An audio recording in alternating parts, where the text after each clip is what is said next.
Hello, everyone, and welcome to Claret and Booze. My name's Nick, and this is my daily ramble. I hope you're all well. As always, if you're new around here, please subscribe to the channel, hit that bell notification button, and as always, hit a like on the video because it does really help us. Hope you're all well. Got a bit of good news. First off, we've all seen it. I personally celebrated from the rooftops, and that was when we heard that Harry Maguire has rejected West Ham, well, he has. He's rejected West Ham. He doesn't want to come to us. He never did, in a similar way to McTominay, Gallagher. These were primary Moyes targets. You know, we've got to get Premier League proved, according to Moyes, elite level players that he was pursuing fruitlessly. You know, they were never going to come. We have backed him. We've tried to put bids in for these players. We've gone over and above, and they've rejected us. I think it was Darmish that came out. Funny enough, Darmish is the one that reported that this was close. And he's come out and said that he's spoken to a representative or somebody close to Maguire, and they have said that it was never as close as what was being hinted. We was just chasing the guy aimlessly. He was never going to come. I think Ten Hag's had a word with Harry Maguire, and he's decided to stay and fight for his place because I think Man United's finances are up in the air at the moment, so they're not really in a position to spend loads of money. They will be, but they're not yet. So they're sitting firm. Harry Maguire's decided to stay, or at least not come to West Ham. Whether or not he'll move elsewhere or not, I can't see it. People are saying Aston Villa. I said that myself. When you think about it, the way that Unai Emery plays, if you watch them against Newcastle, could you imagine Maguire in that back line, sitting on a halfway line? Don't fit. It doesn't fit at all. So I can't see him going to Villa, which they'll be very happy to hear, because we had a few of them in our comments the other day when we was hinting that Maguire might go to Villa. They weren't happy. They was about as happy as we were, which I can completely understand. So look, that is very, very good. We know that McTominay's not going to come. Now, we're coming into the money end of the window now. This is West Ham time, you know. You've got Fergie time at the end of the game, and then right at the end of the transfer window, you've got West Ham time. This is when we start panicking, scattergunning. We've got a huge fucking list, a massive list. So nobody knows who we're going to sign because the club don't know who they're going to sign yet. But what I have been told is there are a number of... The list is getting smaller, so they're narrowing it down. Now, there's a couple of targets in here that I thought are completely dismissed, but I've been told, no, they are... You know, it's gospel. So I'll leave this little reel running for you anyway, and then we'll just we'll talk through it. But as we know, we do want a centre-back. We know that we could have gone in for Jonathan Tah at the start. This was a Tim Stuyton signing from Leverkusen, a chap who had a 15 million release clause. He was one of the first players, you know, once Stuyton learned that Moyes wanted a centre-back, he said, right, go for this guy. He's brilliant. 27, you know, he's built like a brick shithouse, and he's a real good, solid defender. 15 million release clause, but that expired. We kind of sat and waited. We had about 2 or 3 weeks to act. We didn't. Moyes wanted to pursue this. So we're hoping we can get him for around about the 17 million mark, but murmurings that I'm hearing now is that it's going to be more like 20, 25. So we've cost ourselves 10 million by waiting for a guy that was never going to come to us. But nonetheless, he would still be a good signing at that money. Now, 27 isn't young. It isn't a baby. And I've heard that reference, but it's way younger in footballing terms than a 30-year-old Harry Maguire. By the time that Jonathan Tah reaches the age of 30, Harry Maguire will be drawing his footballing pension. There's a massive difference. Really good signing. I think that would be superb for us. And a bargain, even if he does cost 20 million. A really good player, solid. And can play as a deep, you know, backs to the wall defender, and also in a more progressive way as well. We're also linked with the other chap who is like the fastest defender on planet Earth. I can't think of his name, who's his partner at Leverkusen, but I can't see us going for him, and I don't think that we are. I think that they want too much money for him.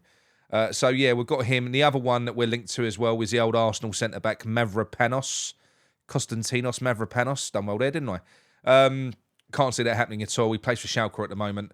I don't dislike the player. I just think he's very ordinary. And from what I've been told, that's a bit of a lazy link. He is on the list, but quite low down. So I don't think... Well, you never know. We might work our way down the bottom of that list. I don't know. But they're the defenders that I think are most likely. They're the ones that I think are most likely to come in. That's going to be Tah. Well, I think that will happen. If not, Mavropanos and any number of the other raft of defenders that we're linked with. Moving into the more offensive areas. As we know, we've spoken about Kudus a lot. We have spoken about him a lot, and it's moving on. It's moving on. So we haven't been scared away. Apparently, Ajax have moved on from their 30 million demands. They're said to want about 40, but we think we can get him for about 35. We know that there's going to be agents issues on that as well, but that hasn't deterred us. We really want this player. This is a Tim Stuyton pick. He sees him as a guy that will really, really fit us now and in the future. The guy can play in any number of roles. You know, he can play in central defensive midfielder. He's explosive. He's skillful. He's exactly the type of player that we want. He really, really is.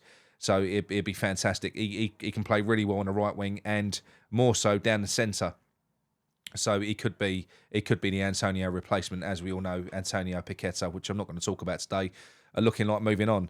But we are looking like adding pace up front, which is a relief, because when you go back to, you know, a week or so ago, I was thinking, my God, we're laying this roadblock. We're not going to have any pace on the counter-attack at all. It's just not going to work. It's looking like they are pushing on for pace in these forward areas. So yes, Kudus could happen. I think that's very, very likely as well. We've just done business with Ajax, so there must be a bit of a relationship there already. The fact that we've already got Alvarez as well is going to make it easier for the guys to acclimatise. And yeah, I think he's suited to the Premier League. He's custom made. He will be impressive if he comes over. So that is definitely one for us to get excited about. The other one is Brennan Johnson, who Gary spoke about in depth yesterday. I've been told today that he's quite far down the list, and also the numbers that have been proposed for Brennan Johnson are not accurate. I think we'd be looking at between the 40 to 50 million bracket for Brennan Johnson, and he just isn't worth it. This is English player tax, Declan Rice tax when you go shopping in the Premier League for us at the moment. We've got to start looking further afield. I know we've gone and got James Ward-Prowse for 30 million, but that ain't a bargain for a 29-year-old. I'm glad we've got him now. I'm glad we've got him, but that's a lot of money that we're paid for him. He's there was in the Championship, and we had to pay 30 million for him. So it just goes to show you that I think the club have kind of taken the ball by the horns. They've gone for Moyes' targets. They've pandered to him. They've had to let him see for himself that these players are not going to come. And now we're moving over onto phase 2, which, thank God, Tim Stuyton picks and whoever else. I don't care who they are, as long as they're the type of players that we want in this club, exciting players. And that's what we're pushing for at the moment. So the other one that we're linked with is Elia Wahi from Montpellier. Completely dismissing this. He is a very, very good player. He's outstanding. He's exciting. He scores goals. It'd be perfect for Moyes' system. He would be. But as it says on my little scrolling thumbnail, Google says no. I'm not going to go into why. Go and Google him yourself and find out why. Can't happen. Not that one. The other one that we're linked with at the moment is Jeremy Doku from Rennes. A Belgian international. Everybody knows who he is. He's a fantastic player, rapid, proper pace, really tricky. Well, we saw him, didn't we? We played against him pre-season, and he kind of had our fullbacks on toast. Really lively. He would be a statement signing, none more so than for the reason he is also, as well as Lucas Paqueta, he is the other primary target of Pep Guardiola. So while we're going in for him, I just don't know. Like I say, bit of Jack and Ori. Well, it's not. We are interested in the player, but Man City are as well. Unless we can come to some sort of agreement with City where we say, if you have Paqueta, back off. Let us have this bloke. For God's sake, we've got to give our fans something. He would be exciting. You know, be even better if we got him and Kudus as well, because we could use them both. Moyes has spoken about moving Bowen into a more central area. We can only do that if he's supported on the right and on the left with fast players that can help him. It could work. I don't know. He's definitely a good finisher, Bowen. I've got no idea. It's the one thing that David Moyes has got success with is converting wingers to strikers. If he thinks that Bowen can do it, then look, we'll all see it. I don't particularly think it will, but look, he has got a track record for doing that. So we'll have to wait and see. But yeah, so that could be it. You know, we're linked with, we are scattergunning, but the net is closing. You know, we're drawing. That list is getting smaller and smaller all the time, and the players that remain on it are very exciting. They're very exciting. So we're definitely going to have something to smile about at some point over the next few weeks. I'm certain of it. So the other one, Jesse Lingard. You all saw me little rant yesterday. I've been assured, don't take my word for this, by the way, but I made loads and loads of phone calls yesterday. I've been assured that David Moyes invited Jesse Lingard to train with the team, but the club, as in David Sullivan, has no intention whatsoever of offering Jesse Lingard a contract. Now, look, they don't always get it right, these sources. We saw it on Sunday night, didn't we? We had one of them, he jumped on. He said, Harry Maguire is a done deal. It's definitely happening. No way is that not going to happen. I argued, said I didn't believe it because I'd spoken to someone else. As it turns out, it's not happening. We also asked him about Jesse Lingard. He said, no way, not happening. It looks like at the moment that it's not happening because of what I've just said to you. But then if you listen to Darmesh and everyone else on social media, it very well could. So you can't really listen to any of the ITKs at the moment because I don't think anyone knows. Like I say, they can't know if the club don't know. And I don't think they do. I think the club they're in panic mode now. We'll still get good players because the players on the list are good. But we've never got a refined list and someone that we sort of go after and make them feel special. It's just the way that we do things. Probably comes down to value as well, to a degree. But we do know that, we did sign Lucas Paqueta late in the last window. So Sullivan does know that he needs to give us a little bit of flair. He likes bums on seats and stuff like that. So I do think, especially if Paqueta goes, we'll have someone special coming in. In relation to Gary's video yesterday, where he mentioned, eight games for David Moyes, I think that's exactly right. I think we all saw Tim Steidten sitting in the stands the other day against Bournemouth. He did not look impressed, did he? He didn't, not at all. Not at any point. Even when we was 1-0 up, he was just kind of scowling the whole time. Probably like we all are, with the style of football, with the players that David Moyes has to work with, to play this brand is not right. It's not right. Let's just say that. So I do think that there's probably conversations going on at board level. At the moment, we know that there is a list already there. They haven't got to draw a list up. That there are already replacements that can come in. Tim has got good contacts, and it will be down to him. Sean Whetstone did confirm that when David Moyes does move, it will be down to Tim to recruit the next man to work with him, which is fantastic news. It really is. Believe it when I see it, but it is good news nonetheless, and it's how it should be done. Because they've got to have a relationship, those guys. Tim Steidten as a director of football has to have a relationship with his manager or his first team head coach, whatever they're called. I don't know. But yeah, sort of going into Chelsea at the weekend, I'm going to this game. I'm really looking forward to it. I'm going to get there early, have a few beers before the game. I'm meeting Irish Tommy. Irish Tommy's coming over with his better half. I'm going to meet him and take him over to a pub after the game. Might even record a little video before I get back for the booze up later on. So I'm going to meet Irish Tommy and look after him a little bit when he comes over. So that'd be good. The football will probably spoil the day. Chelsea looked phenomenal when I watched them the other day against Liverpool. Since then, they've added Casiado and they've added Lavia as well. Not that they didn't look like they needed anyone, but it's Chelsea, innit?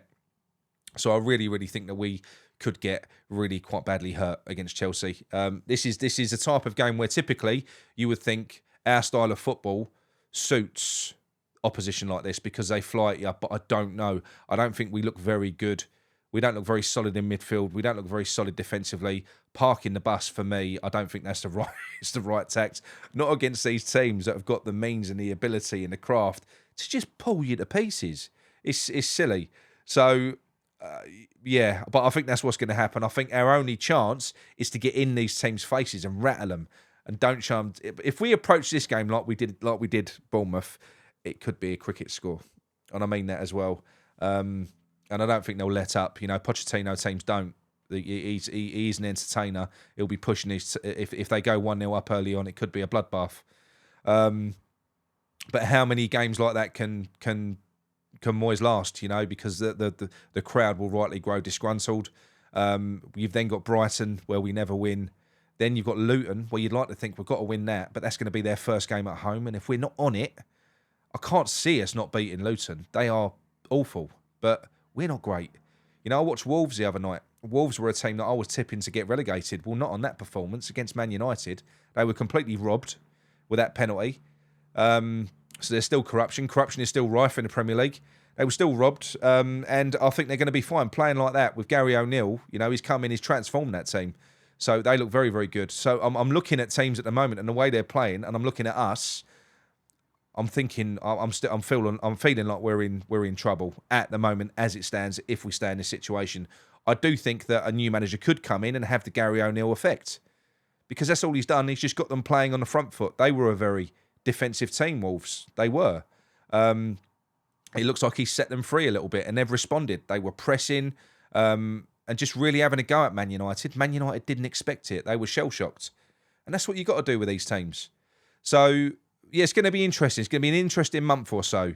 David Moyes is second favourite to get sacked, the next manager to go, after Paul Heckingbottom.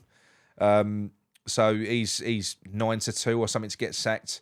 And if you look at the next permanent manager odds for West Ham, you've got Graham Potter far and away the favourite. And then in second place, you've got Xabi Alonso. I'll take either one of those. In fact, any of the managers in the five that are favourites, I would take. You know, you've got lots of Michael Carrick in there as well.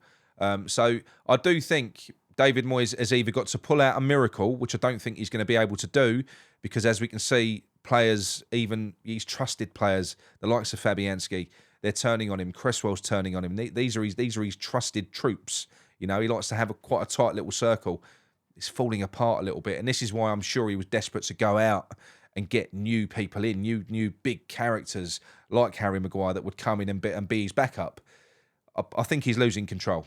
I think he is. So I do think that unless he pulls out a complete miracle in the next 4 weeks to 8 months, 4 weeks to 8 weeks, I think he'll be gone.